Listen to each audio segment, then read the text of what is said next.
Alright, how to construct a distribution or a frequency distribution, or known as frequency table. Before we can construct one of these, we need data.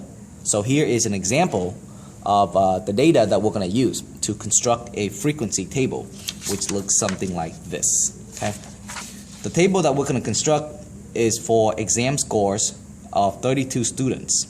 Perhaps this is think of this as my previous year's statistics class.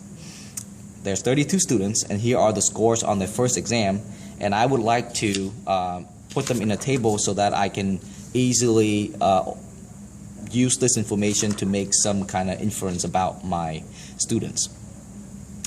To start, we need to determine the number of classes that we want. Now, usually we would want between 5 to 20 classes.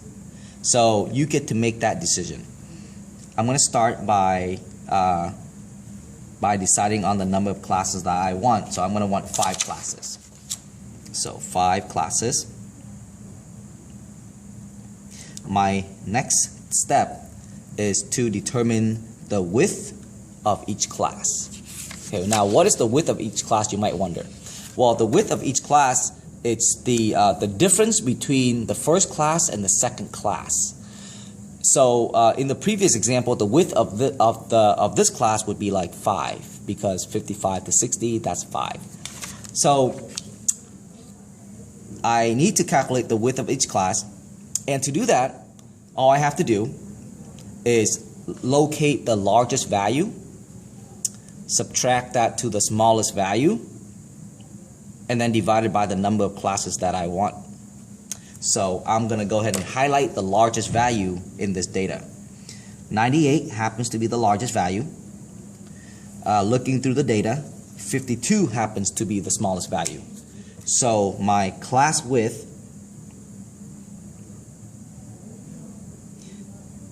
can be found by taking the largest, which is 98, minus 52, and then I'm going to divide that by 5, which is the number of classes that I want. Now, if you do this, we're going to get 9.2. So when you get a decimal for your class width, go ahead and round that number up to a nice number. So 9.2 being round up would be 10. In other words, each of our class width will have a length of 10. Okay? Now, once you have gotten to step 2, go ahead and start with the smallest number or a smaller number and create 5 classes. Here's what I mean by that. Go ahead and draw a kind of like a T-chart. Okay. Label the left column the exam scores.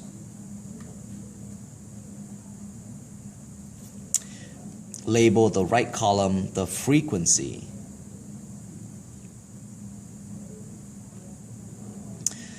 And then we are going to start with our first class, and remember that there are 5 classes. We're going to start with a number. We're going to start with either the smallest number or a number smaller than the smallest number. In this case, I'm going to start at 50 because that seems to be a nice even number. So start at 50.